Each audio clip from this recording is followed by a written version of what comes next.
Hello students, welcome to Axis Institute. मैं आकांक्षा जैन, आपकी mathematics teacher, और आज हम लोग आपकी मैथमेटिक्स की सीरीज को कंटिन्यू करते हुए एक नया टॉपिक स्टार्ट करने जा रहे हैं, which is the very fresh topic of mathematics, geometric progression. ठीक है, तो ज्योमेट्रिक प्रोग्रेशन नाम से ही सुना सुना सा लग रहा होगा। ज्योमेट्रिक वर्ड अलग सुना होगा, कभी प्रोग्रेशन वर्ड अलग सुना होगा। अगर आपने क्लास 10 में अरिथमेटिक प्रोग्रेशन या तो अभी पहले कभी जब अरिथमेटिक प्रोग्रेशन पढ़ा होगा, तो you all must be aware of कि what basically progression means, what is sequence, what is series, what is progression. ये सारी चीजों से आप लोग अवेयर हो, राइट? तो प्रोग्रेशन को मैं बहुत एक ब्रीफ इंट्रोडक्शन देती हूँ। Progression is basically a set of numbers arranged in particular order which are following a certain rule। कुछ रूल को फॉलो करते हुए हमारे पास बहुत सारे नंबर्स अरेंज होंगे, इन विच हम लोगों को नेक्स्ट टर्म कैसे मिलता है, by applying some kind of mathematical operation on previous term. मतलब हम लोग प्रीवियस टर्म में कुछ ऑपरेशन करते हैं to get the next term, फिर उस पर कुछ ऑपरेशन करते हैं to get on the for the next term. इस तरह से अगर हम ऑपरेशन करते करते बहुत बड़ी सी सीरीज लिख ले रहे हैं, तो वैसे सीक्वेंस को बोलते हैं progression. Depending upon what kind of operation we are going to perform, progression को तीन तरह से क्लासिफाई किया जाता है: arithmetic progression, geometric progression and harmonic progression. Arithmetic progression की वीडियो हमारे YouTube चैनल पे ऑलरेडी अपलोडेड है। You all can refer to it to get to know what basically is progression and what is arithmetic progression. So without wasting any time, हम लोग एक बहुत basic सा example लेते हैं, उसके बाद हम लोग ज्योमेट्रिक प्रोग्रेशन स्टार्ट करेंगे। कि suppose this is a family tree, right? This is a family tree. सबसे पहले एक पर्सन था, उसके बाद दो, हर पर्सन, ये हमारे पास दो लोग आ रहे हैं। ठीक है, ये ट्री है जहाँ पे पहले एक लोग थे, बात कर सकता, फिर दो लोग होते हैं, फिर इस पे 4 लोग हो जाते हैं, फिर इस पे 8 लोग हो जाते हैं। तो यहाँ पे आपको क्या लगता है कि यहाँ पे जो 1, 2, 4, 8 ये सारी चीजें आ रही हैं, तो ये कैसे आ रही हैं? What kind of operation we are performing on the previous term to get the next term? So we are basically multiplying previous term by a constant quantity 2। कि हम लोग 1 को 2 से मल्टीप्लाई कर रहे हैं to get 2, 2 को 2 से कर रहे हैं to get 4, 4 को 2 से कर रहे हैं to get 8। तो this is what geometric progression is all about। जैसे कि अरिथमेटिक प्रोग्रेशन में नेक्स्ट टर्म को लाने के लिए हम लोग प्रीवियस टर्म में एक कांस्टेंट क्वांटिटी इधर ऐड करते हैं या सबट्रैक्ट करते हैं to get the next term. In the same way geometric progression में हम लोग एक कांस्टेंट क्वांटिटी, एक फिक्स्ड नंबर, एक फिक्स्ड वेरिएबल को मल्टीप्लाई करते हैं या डिवाइड करते हैं in the previous term to obtain the next term. A sequence of number is said to be in geometric progression if ratio of two successive terms is always constant। जैसे कि वहाँ पे बोला जाता था कि a sequence of numbers is said to be in arithmetic progression if the difference, वहाँ पे जब जाहिर सी बात है कि अगर हम एक एग्जाम्पल कंसिडर करें 2, 4, 6, 8, 10, तो यहाँ पे क्या है? यहाँ इन दोनों के बीच का डिफरेंस कितना है? 2 है। इन दोनों के बीच का डिफरेंस क्या है? 2 है। यहाँ पे डिफरेंस कितना है? 2 है। यहाँ पे डिफरेंस कितना है? 2 है। तो ये जो डिफरेंस आ रहा है इसको क्या बोलते हैं? Common difference. तो यहाँ पे ये भी डेफिनेशन लिखी जाती है ना कि if the difference between two consecutive terms of a sequence is constant, then the sequence of numbers is said to be in arithmetic progression। In the same way, अगर यहाँ पे कुछ ऐड कर रहे हैं, सबट्रैक्ट कर रहे हैं, तो जाहिर सी बात है हम डिफरेंस निकालेंगे।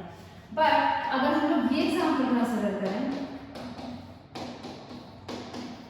तो यहाँ पे हम लोग क्या कर रहे हैं? प्रीवियस टर्म में 2 से मल्टीप्लाई कर रहे हैं to get on the next term. तो यहाँ पे हम लोग क्या देखेंगे? यहाँ पे हम लोग कॉमन डिफरेंस ना देख के यहाँ पे हम लोग कॉमन रेशियो देखेंगे। जैसे कि कॉमन डिफरेंस क्या होता था हमारा? Second term minus first term होता था। यहाँ पे कॉमन रेशियो देखेंगे, second term upon first term.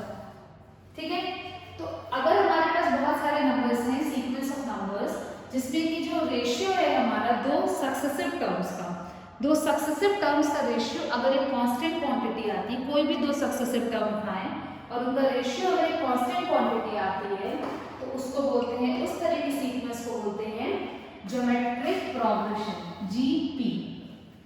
Same तरीका वहां पे फर्स्ट टर्म को ए से रिप्रेजेंट करते थे, यहाँ पे भी हम लोग फर्स्ट टर्म को ए से रिप्रेजेंट करते थे, करेंगे। वहां पे कॉमन डिफरेंस था, that's why we represented common difference by using alphabet d. यहाँ पे कॉमन रेशियो है तो हम लोग कॉमन रेशियो को किससे रिप्रेजेंट करेंगे, आर से। ठीक है, आगे बढ़ते हैं। For example 3, 6, 12, 24, 48।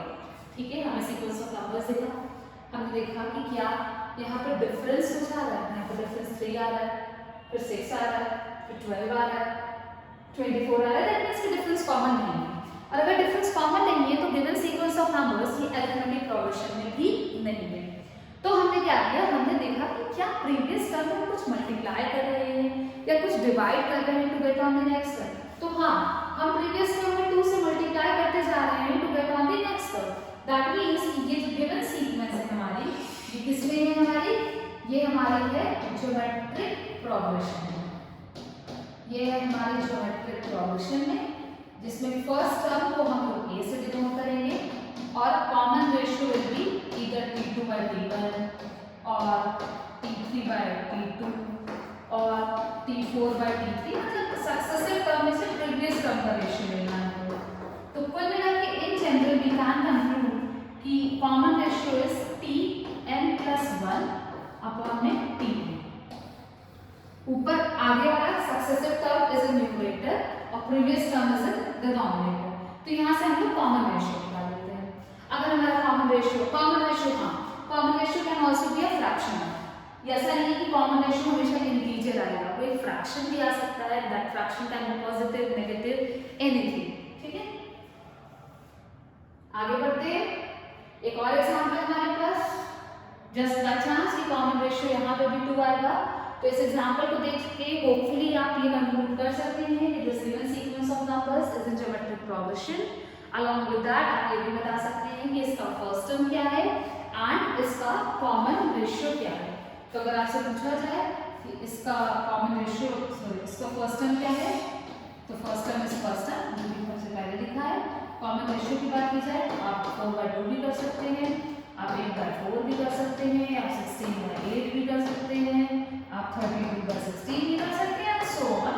अगर जीपी है तो कॉमन रेशियो पूरे सीरीज में कोई भी 2 कंसेक्यूटिव टर्म्स लेंगे आप, और सक्सेसिव वाले का रेशियो प्रीवियस टर्म से लेते हैं तो रेशियो हमेशा सेम रहेगा। तो इन द सेम एनालॉजी पे चलते हैं हम लोगों ने एपी में पढ़ा था। एपी में फर्स्ट टर्म ये था, ठीक है, जीपी में भी फर्स्ट टर्म ये है। एपी में कॉमन डिफरेंस था, जीपी में कॉमन रेशियो है। एपी में लास्ट टर्म को एल से डिनोट कर रहे थे, जीपी में भी लास्ट टर्म को एल से डिनोट करेंगे, नंबर ऑफ टर्म्स को एन से रिप्रेजेंट करेंगे। हाँ, जनरल टर्म की बात की जाए तो वहां पे हम जनरल टर्म को टीएन से रिप्रेजेंट कर रहे थे, राइट। यहाँ पे भी हम जनरल टर्म को टीएन से कर सकते हैं, no need to worry about that, but हम यहाँ पे एएन से कर रहे हैं। कोई दिक्कत नहीं आती है, आप टीएन से भी रिप्रेजेंट कर सकते हैं कि बुक बाय बुक वैली करेंगे, राइट। तो अब अगर हमको पता चले कि स्टैंडर्ड जीपी क्या है, जैसे कि एपी से अगर हम एनालॉग उठाएं तो हम T1 था A, T2 was A plus D, T3 was A plus 2D, ऐसे चल रहा था। तो यहाँ हम लोग ये कह सकते थे ना, D पॉजिटिव भी हो सकता है और D नेगेटिव भी हो सकता है, depending upon the value of A and D।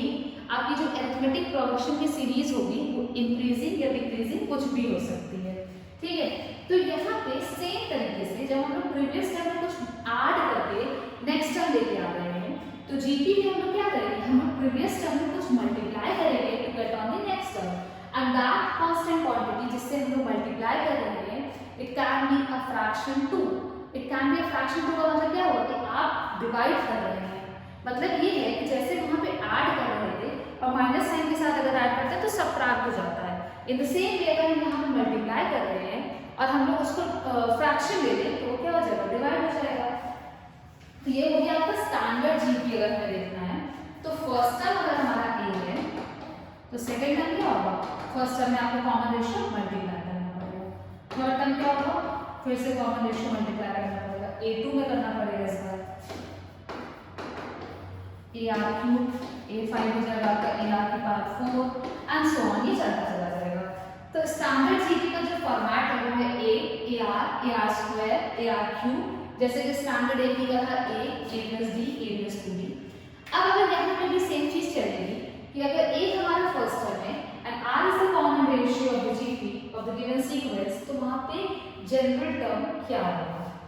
तो देखते हैं हम लोग जनरल टर्म क्या होगा। फर्स्ट टर्म जीपी का दिख ही रहा है कि a1 is a। Second term क्या होगा कि आपको फर्स्ट टर्म में कॉमन रेशियो मल्टीप्लाई करना पड़ेगा। थर्ड टर्म क्या होगा, आपको सेकंड टर्म में फिर से कॉमन रेशियो मल्टीप्लाई करना पड़ेगा, that will give you ar square. Fourth term क्या होगा कि आपको थर्ड टर्म में कॉमन रेशियो मल्टीप्लाई करना पड़ेगा, that will give you ar cube. तो अगर आप पैटर्न फॉलो करें तो आप कोई भी नंबर का टर्म निकालना है, first second third fourth fifth sixth seventh eight and so on. अगर आप एक जनरल टर्म की बात करें तो उसमें ए तो रहेगा भैया, हर में ए, हर एक टर्म में आपका ए आ रहा है, यहाँ पे भी ए रहेगा, राइट। जब हम लोग फर्स्ट टर्म निकाल रहे हैं तो आर की पावर 0, जब हम लोग सेकंड टर्म निकाल रहे हैं तो आर की पावर 1, जब हम लोग थर्ड टर्म निकाल रहे हैं तो आर की पावर 2 है। इसका मतलब ये है कि हम लोग जिस भी पोजीशन का टर्म निकालेंगे आर से कम होगा। तो कंक्लूजन पे पहुंच हम कह सकते हैं कि जब हम लोग nth टर्म निकाल रहे हैं तो r की पावर n से कम होगी। यही चीज यहाँ पे फ्लोचार्ट के रूप में लिखा है, फर्स्ट टर्म ar स्क्वायर, तो nth term will be ar to the power n minus 1, जैसे कि वहां पे a plus n minus 1 times भी करते थे, सेम प्रोसीजर यहाँ पे। तो जीपी के लिए जो nth टर्म होगा वो a time a into r to the power n minus 1, ये मिलेगा हमको जीपी के लिए सेकेंड nth टर्म। अगर हमारे सीक्वेंस में total number of terms n है तो लास्ट टर्म भी हमारा क्या हो जाएगा, an हो जाएगा। वो सारी चीजें तो हम लोग बाद में देखेंगे, बस आप ये नोटेशन याद रखिएगा कि जो आपका लास्ट टर्म होता है एपी हो या जीपी, सब उसको n से रिप्रेजेंट करते हैं, फाइन। तो सिर्फ इसमें याद रखने वाली बात क्या है हमारे लिए याद रखने वाली बात ये है कि किसी भी ज्योमेट्रिक प्रोग्रेशन में जो जनरल टर्म होगा वो होगा a into r to the power n minus 1, और ये चीज आपको आपकी उंगलियों पे must be on your finger tips. जैसे कि अरिथमेटिक प्रोग्रेशन में जनरल टर्म निकालने को बोला जाता है, आपको फॉर्मूला याद है, सॉरी, उसी तरह से जब आपको ज्योमेट्रिक प्रोग्रेशन में जनरल टर्म निकालने को बोला जाएगा तो आपको ये फॉर्मूला एकदम चुटकियों में याद होना चाहिए, जरा सा भी सोचने की जरूरत नहीं पड़नी चाहिए। आगे बढ़ते हैं, क्वेश्चन देखते हैं, ठीक है। मैथ्स पढ़ना तो क्वेश्चन तो आएगा ही आएगा। हमारे पास एक ज्योमेट्रिक प्रोग्रेशन की सीरीज है, 2 एवं में 3 ही नंबर दिए हैं, बट ठीक है जीओपी दिया हुआ है। तो सबसे पहले हमको बोला है 10th टर्म निकालना और nth टर्म, फाइन। अगर हम nth टर्म निकालेंगे तो हमें 10th टर्म बोले 100th टर्म बोले, no need to worry about that. हमें क्या करना है, हमें सिर्फ वैल्यू सब्स्टिट्यूट करनी है, दैट इज इट। तो हमको यहाँ पे एक सीक्वेंस दिया है, ठीक है, फाइन। हम लोग देखेंगे सीक्वेंस को, फर्स्ट टर्म लिखेंगे, फर्स्ट टर्म तो भाई दिखता है, कॉमन रेशियो क्या होता है, second term upon first term या third term upon second term भी आप कर सकते हैं, that will give you 25 upon 5, और यहाँ से r आ जाएगा 5, ठीक भैया। अब हमको निकालना है 10th टर्म और nth term. It's all on you कि आप पहले nth टर्म निकालते हैं कि आप पहले 10th टर्म निकालते हैं, उससे आंसर पे कोई फर्क नहीं पड़ेगा। nth टर्म की बात करें तो nth term is a times r to the power n minus 1, a is 5 to the power n minus 1, यहाँ पे क्या है 5 की पावर n आएगा। अब 5 की पावर n कैसे आया, तो इट्स वेरी सिंपल, हम यहाँ पे ये चीजें मल्टीप्लाई हो रही हैं, बेस सेम है, तो पावर क्या होगी आपकी r आ जाएगी, ये आ गया आपका जनरल टर्म। अब आपको निकालना है 10th टर्म, तो 10th term will be a r to the power n minus 1, that will give you a r की power 9, a is 5, r is 5 की पावर 10, ये हो गया 10th टर्म। ऐसी केस में हुआ जस्ट बिकॉज़ a और r सेम होगा, ऐसा जरूरी नहीं है। तो आप अगर nth टर्म आपने निकाल लिया है तो 10th टर्म निकालने के लिए आप n की वैल्यू डायरेक्टली यहाँ पे भी सब्स्टिट्यूट कर सकते हैं, और अगर आपको ऐसा कुछ समझ में नहीं आ रहा है तो आप अपना जनरल फॉर्मूला लगा के कर सकते हैं। होपफुली ये क्वेश्चन आपको समझ में आ गया होगा। Next is which term of the given GP 2 8 32 up to n 131070। ठीक है भाई, पहले तो सीरीज देख लेते हैं टू अवॉइड कंफ्यूजन। ये जीपी में बोल रहा है, जिसका फर्स्ट टर्म होगा 2, कॉमन रेशियो होगा 8/2, दैट विल गिव यू 4। ठीक है, मान लेते हैं। अब बोल रहा है कि इसमें कौन सा टर्म, ये सीरीज चलती जा रही है, एक पर्टिकुलर पोजीशन आएगी जहाँ पे जो टर्म होगा वो होगा 13107। ठीक है, मान लेते हैं कि लेट nth टर्म भी 13107 है।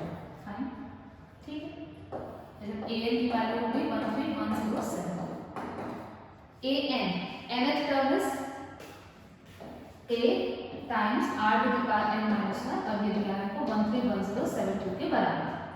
बढ़िया बात है, वैल्यू सब्स्टिट्यूट करके देखते हैं क्या होता है।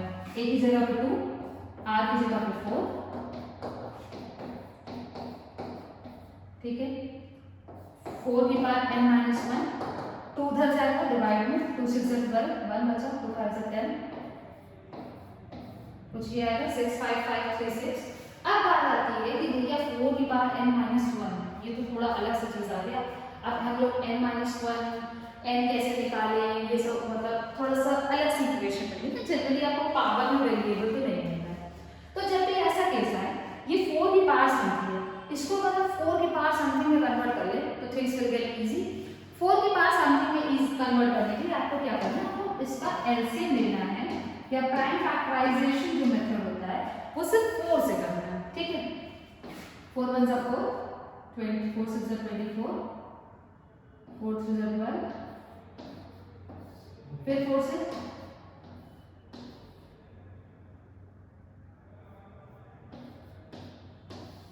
ऐसा कुछ आएगा। अब अगर करेंगे तो कहीं 4 से रिड्यूस होगा, मतलब 4 से कटेगा। बताइए, इसको अगर आप 4 से रिड्यूस करते हैं तो 4 4 4 4 4 20 15 4 12 33 4 8 32 4 1 4, वही मिस्टेक, कुछ मिस्टेक आ गई थी, सॉरी। 4 4 16 4 9 36 4 6 24 4 1 4 4 2 8 4 8 16 4 2 8 4 5 20 4 7 28, फिर से डिवाइड करता है। ठीक है, हटाते हैं इसको। जब ये आप इसको प्राइम फैक्टराइज करेंगे, माइट बी पॉसिबल कुछ मिस्टेक हो रही है इस समय, तो ठीक है, यहाँ पे अगर आप इसको सॉल्व करेंगे तो हो सकता है कि ये 4 की power some constant quantity x है, हो सकता है i और हो सकता है ना भी i। ये आपको ध्यान में रखने वाली बात है कि हो सकता है ये चीज i और हो सकता है ये चीज ना भी i। ठीक है,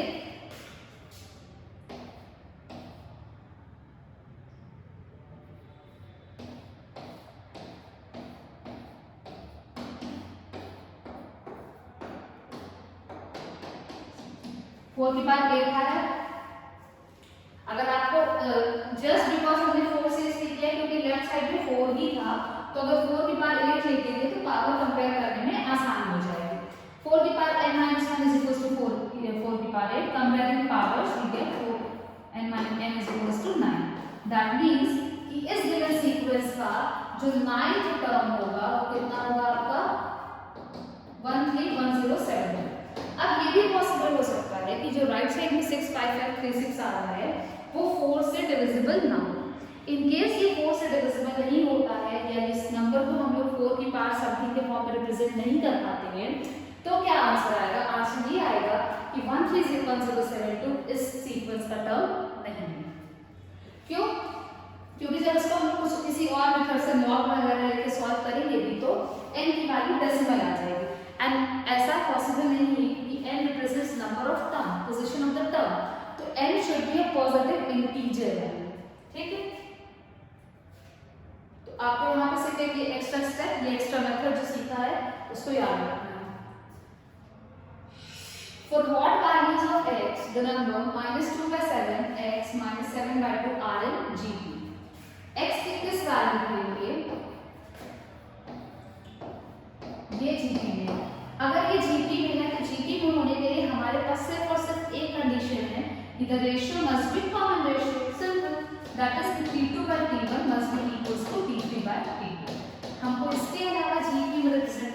कंडीशन नहीं होता है। तो x upon -2/7 is equal to -7/2 upon में x। यहाँ से हमको मिलेगा -7x upon 2 is equal to -7/2x। ऐसा कुछ मिलेगा। यहाँ से हम लोग क्या करेंगे, यहाँ पर हम लोग सॉल्व करेंगे क्रॉस मल्टीप्लाई करके। क्रॉस मल्टीप्लाई करके जब सॉल्व करेंगे तो हमें x की वैल्यू पता चल जाएगी, और जहाँ से हमको जैसे ही x की वैल्यू पता चलेगी हम यहाँ पे हमारा आंसर आ जाएगा कि x की किस वैल्यू के लिए। ऐसे तो x की कोई भी वैल्यू हो सकती है, but for what value of x, ये जो x है, ये जो सीक्वेंस दी है, ये ज्योमेट्रिक प्रोग्रेशन है। तो यहाँ पे हम लोगों ने क्या किया, 3 टर्म्स दिए थे, 2 डिफरेंट तरह से हम लोगों ने कॉमन रेशियो निकाला, दोनों कॉमन रेशियो को सेव कर दिया। क्यों? क्योंकि जो सीक्वेंस थी वो जीपी में पहले से दी हुई थी। होपफुली ये आप कर रहे हो। इस क्वेश्चन को आप लोग नोट डाउन करिए कि हमारे पास क्या है कि हमें 12th टर्म निकालना है और हमें 8th टर्म दिया है, कॉमन रेशियो दिया है। तो इसका हम लोग प्रूफ देख लेते हैं। यहाँ पे हमारे पास कॉमन रेशियो 2 है और 8th टर्म हमको दिया है 192, दैट इज कि हमारे पास ar⁴ 192 है, इक्वेशन नंबर 1। और हमको निकालना है 12th टर्म, मतलब ar⁴ हमको निकालना है। अगर हम लोग इक्वेशन नंबर 1 में से a की वैल्यू सब्स्टिट्यूट कर दें इक्वेशन नंबर 2 में, तो हम लोगों को पूरी इक्वेशन r के टर्म्स में मिलेगी। हम यहाँ से r की वैल्यू पुट करके आंसर निकाल लेंगे। तो उम्मीद करते हैं कि ये वाला क्वेश्चन आप लोग अपने आप से सॉल्व कर लेंगे। अब बात आती है, जैसे कि अरिथमेटिक प्रोग्रेशन में हम लोगों ने देखा था कि हमें निकालना था जनरल टर्म। ठीक है भाई, जनरल टर्म निकल जाता था। फिर वहां पे भी आ गए थे कि अरे भैया पीछे से बोल दिया कि 5th term from the and निकालो, तो कैसे निकालेंगे। तो सेम मेथड है यहाँ पे भी extra step, same extra step involve होगा कि अगर आपको बोलता है कि there is a series which is in geometric progression and you have to find mth term from the end of geometric progression. You have to find mth term from the end of a finite GP। हाँ, finite जरूरी है क्योंकि infinite होगा तो हमारे पास and he नहीं है। भाई एंड ही नहीं है तो हम एंड से पोजीशन कहाँ से लाएंगे। तो मान लेते हैं हमारे पास एक जीपी है जिसमें total number of terms n है और हमको निकालना है mth term from the and. तो mth term from the and, जैसे कि ये भी मैं कर देते कि अगर हमको एंड से पोजीशन पता है तो हम उसकी स्टार्टिंग से पोजीशन निकाल लेते थे और फिर अपना जनरल फॉर्मूला लगा लेते थे। Good, very nice. अगर आपको याद है तब तो इसमें कुछ नहीं रखा है। तो अगर आपको mth term from the end निकालना है तो mth term from the end is n - m plus n, sorry n - 1 m plus 1th term from the beginning. मतलब for example if GP contains 12 terms, ठीक है, एक जीपी 12 टर्म्स है और आपसे बोला जाए कि 4th टर्म निकालिए, 4th टर्म फ्रॉम एन। तो 4th term from the N होगी 12 - 4 + 1, that is 9th term. 9th term from beginning. N में से अगर आपको 4th टर्म निकालना है तो इसका मतलब है कि what you have to do is you have to find 9th term from the beginning. तो जो एक्स्ट्रा स्टेप इन्वॉल्व होता है वो यही होता है कि आपको एंड से पोजीशन पता है, आप उसकी स्टार्टिंग से पोजीशन निकाल लीजिए और जब स्टार्टिंग से पोजीशन आपको पता चल जाए तो फिर हमारे पास स्टार्टिंग से टर्म निकालने का फॉर्मूला है। तो इसको फटाफट से आप लोग नोट डाउन करिए। इसके क्वेश्चंस देखते हैं। अच्छा, क्वेश्चन से पहले एक ये प्रूफ कि अगर आपको mth term from the end निकालना है, ठीक भाई, mth term from the end निकालना है जिसका लास्ट टर्म l है और कॉमन रेशियो r। फाइन, आपके पास n टर्म्स है टोटल, दैट मींस कि आपको पता है कि ar n - 1 कितना है, ये तो n है हमारे पास, ये n। आपको निकालना है mth टर्म फ्रॉम n और ये क्या होगा आपका n - m plus 1th term from beginning. ये भी देख लिया। तो ये तरीका तो बहुत आसान है, इसमें आपको कोई फॉर्मूला भी नहीं याद करना पड़ेगा, एक ही की तरह ये एकदम सेम चीज है।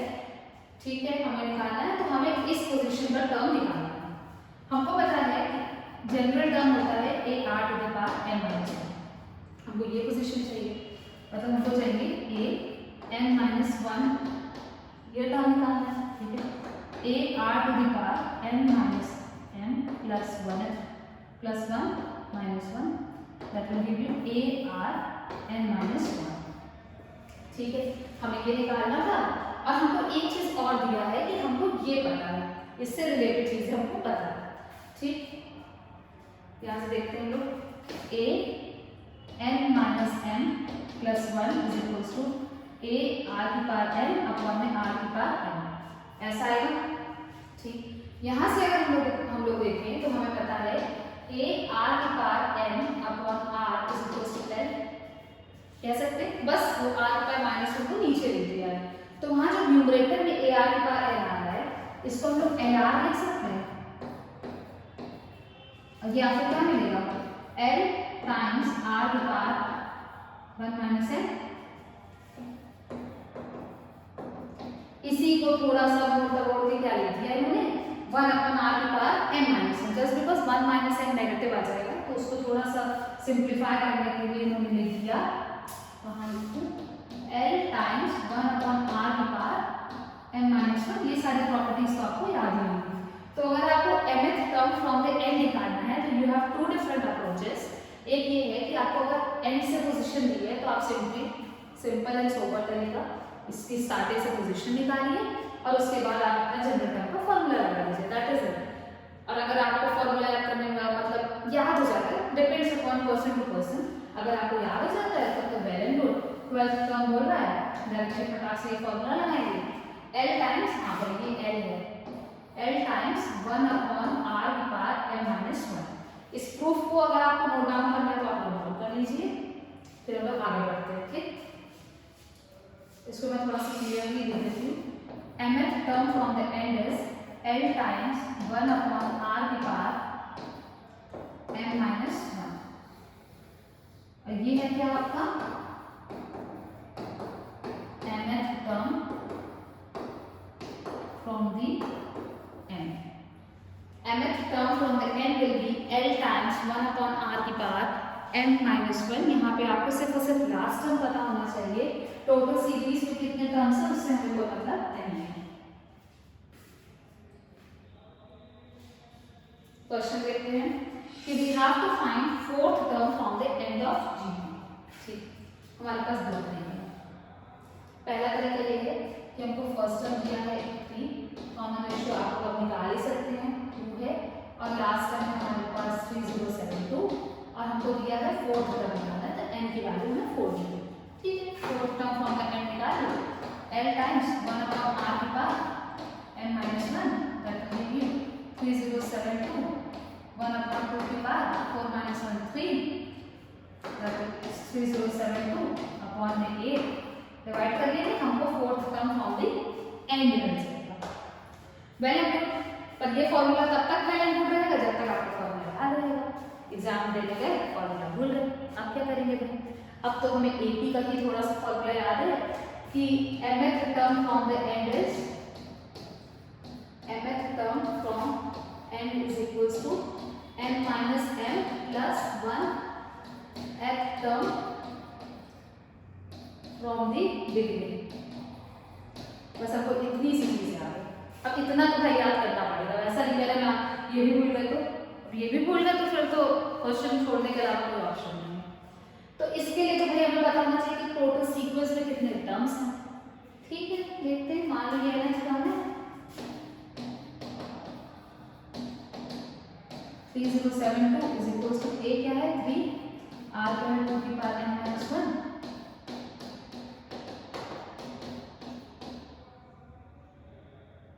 1024 3 से डिवाइड करें 1024 is 2 to the power 10 n minus 1 is 10 n is equals to 11 n आ गया हमारा 11, मतलब there are total 11 terms in the series.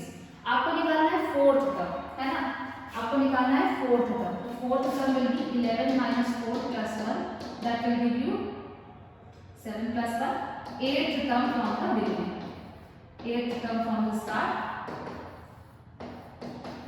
बस ये स्टेप इन्वॉल्व हुआ। a8 is ar to the power 7, value substitute करेंगे और आंसर हमारे पास होगा।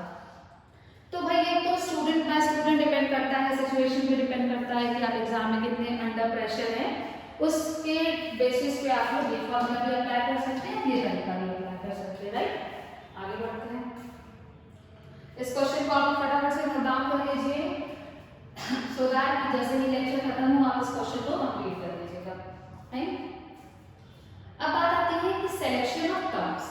जैसे कि एपी में था कि हमें बोल रहा था कि there are 3 terms in AP and sum of the numbers is ये and product of numbers is ये, या कुछ भी कंडीशन दे देता है। तो ऐसे ही जीपी में भी देता है। तो जीपी में सिंस यहाँ पे कॉमन रेशियो होता है तो यहाँ पे नंबर्स को लेट करने की, नंबर्स को इमेजिन करने की या क्या क्या नंबर्स हो सकते हैं उसके लिए थोड़ा सा दूसरा सा प्रोसीजर फॉलो होता है कि जब भी आपके पास 3 टर्म्स होंगे तो आप क्या लेट करेंगे, ए बाय आर, ए आर। क्यों, वहां पे क्या था, वहां के क्वेश्चंस में आपको बोलता है सम ऑफ 5 टर्म्स, तो आप लोग ऐसे टर्म्स लेट करते हैं कि जब सम करते हैं तो डी हट जाता है। यहाँ पे बोलता है प्रोडक्ट ऑफ 3 टर्म्स, हमेशा बोलेगा। तो यहाँ पे जब आप मल्टीप्लाई करेंगे तो आर वाली चीजें कट जाएंगी और एक बार में आपका ए की वैल्यू एक बार में निकल जाएगी। आर की वैल्यू निकालने के लिए आपको दूसरी कंडीशन दी जाएगी। अब बात ये आती है कि आप लोग अगर ये आपने याद कर लिया तो इससे रिलेटेड क्वेश्चंस करने में कोई दिक्कत नहीं होगी। क्यों, क्योंकि आप एपी पढ़ के आए हैं। चलिए क्वेश्चन देखते हैं। If the continued product of 3 terms in GP is 216, ठीक, बस यही कर 3 टर्म है हमारे पास। मानेंगे हम लोग टर्म्स क्या होंगे, let the terms be a by r, a and ar, ठीक है भाई। 3 टर्म्स हो गए हमारे पास। इन्होंने बोला कि कंटिन्यूड प्रोडक्ट, कंटिन्यूड का मतलब ये होता है कि तीनों टर्म्स लाइन से हैं। ऑब्वियस सी बात है, लाइन से मतलब पहले जीती हूँ। इनका प्रोडक्ट है 216। देखिए प्रोडक्ट देते ही देते हैं तो इसीलिए हम लोग ऐसे टर्म्स सेट करते हैं कि r हमारा कट जाए। a क्यूब आ गया 216 और यहाँ से हमको a की वैल्यू मिल गई 6, एक power of r। And the sum of their products in pairs, sum of their product in pairs का मतलब ये होता है कि आपको क्या करना है, इन दोनों का पेयर करना है, प्रोडक्ट लेना है, इन दोनों का प्रोडक्ट करना है और इन दोनों का प्रोडक्ट करना, सबको ऐड कर देना है। मतलब a by r into a plus a into ar plus a by r into ar, ये इनकी प्रोडक्ट क्या होगा 156। कोई दिक्कत वाली बात नहीं, थोड़ा सा कॉम्प्लिकेटेड लग रहा है, आपको प्रोडक्ट एंड पेयर्स का मतलब पता होना चाहिए, बाकी इसमें कुछ नहीं रखा है। ये हो जाएगा आपका a स्क्वायर बाय r, ये हो जाएगा आपका a स्क्वायर r, वो हो जाएगा a square is equal to 156। सब में से आप a स्क्वायर कॉमन ले सकते हैं। a की वैल्यू 6 है ना, 36 कॉमन ले लेती हूँ। 36 1 by r plus r plus 1 is equal to 156। 36 से कट जाएगा, एक r के टर्म्स में क्वाड्रेटिक इक्वेशन बनेगी जो solve for the value of r either by splitting the middle term or by applying Shridharacharya formula. आप यहाँ से r की वैल्यू निकालेंगे, क्वाड्रेटिक बन रही है तो r की 2 डिफरेंट वैल्यूज आएंगी and for 2 different values of r आपको 2 डिफरेंट सीरीज मिलेगी। एक बार r की कोई फर्स्ट वैल्यू रखेंगे तो एक और एक सीरीज मिलेगी, एक बार r की दूसरी वैल्यू रखेंगे तो दूसरी सीरीज मिलेगी। तो उम्मीद करते हैं कि आप लोग इसको सॉल्व कर लेंगे। एक ये क्वेश्चन जैसे है कि sum and product of 3 numbers of a geometric progression है 38 and 1728। सम एंड प्रोडक्ट वही सेम चीज, 3 टर्म्स लेट किया a by r plus a plus ar, sum is 38 and the product is, product जरूर देगा, जैसे वहां पे एपी में क्या था सम जरूर देगा, वैसे यहाँ पे प्रोडक्ट जरूर देगा क्वेश्चन में। a cube is equal to 178, तो as far as I remember कि ये 12 का क्यूब होता है, a की वैल्यू 12 आ गई। फिर सेम मेथड आप लोग यहाँ पे a की वैल्यू 12 सब्स्टिट्यूट करेंगे, r के टर्म्स में क्वाड्रेटिक इक्वेशन बनेगी, you will solve the quadratic equation to get 2 different values of r और उसके बाद 2 different values of r के लिए और a की एक फिक्स वैल्यू के लिए आपको ज्योमेट्रिक प्रोग्रेशन की 2 डिफरेंट सीरीज मिलेगी। क्वेश्चंस आप लोग नोट डाउन करते जाइएगा। इस क्वेश्चन को भी फटाफट से नोट डाउन करिए। Same question as previous one कि आपके पास 3 टर्म्स हैं, 3 ही है ना, हाँ 3 ही है, जिसमें हमको सम दिया है और प्रोडक्ट दिया है। अब ये हो गया हमारा, हमने जीपी में क्या देख लिया कि बेसिकली कि जीपी होती क्या है, बहुत शॉर्ट में देखा क्योंकि एपी में हम लोगों ने काफ़ी कुछ डिस्कस कर लिया था। फिर जीपी में जनरल टर्म क्या होता है, कॉमन रेशियो क्या होता है, टर्म फ्रॉम द एंड क्या होता है, अलॉन्ग विद दैट जीपी में हम लोग टर्म्स को लेट क्या करते हैं, 3 टर्म हो गया, 4 टर्म हो गया, 5 टर्म हो गया, सारे टर्म्स को लेट करते हैं। ये हो गया हमारा लेक्चर 1 ऑफ ज्योमेट्रिक प्रोग्रेशन। जब हम लोग लेक्चर 2 कवर अप करेंगे ज्योमेट्रिक प्रोग्रेशन का, तब जाके हमारा ज्योमेट्रिक प्रोग्रेशन नाम का चैप्टर कंप्लीट होगा। तो उम्मीद करते हैं कि ये वीडियो आपके लिए थोड़ी सी प्रोडक्टिव होगी। अगर थोड़ी सी भी प्रोडक्टिव है तो you can make it more productive by doing more and more problems from different books. तो जल्दी से जल्दी आप लोग इसके क्वेश्चंस को कवर अप करिए, सो दैट जब हम लोग नेक्स्ट वीडियो में मिलें तो हम लोग ज्योमेट्रिक प्रोग्रेशन को खत्म करके चैप्टर बाय चैप्टर स्विच करते जाए। तो एंड तक आपने वीडियो देखा तो उम्मीद करते हैं कि आपको समझ में आई होगी। अब आप लोग फटाफट से क्वेश्चंस को कंप्लीट करिए और हम लोग मिलते हैं नेक्स्ट वीडियो में। Till then stay at home, enjoy your day.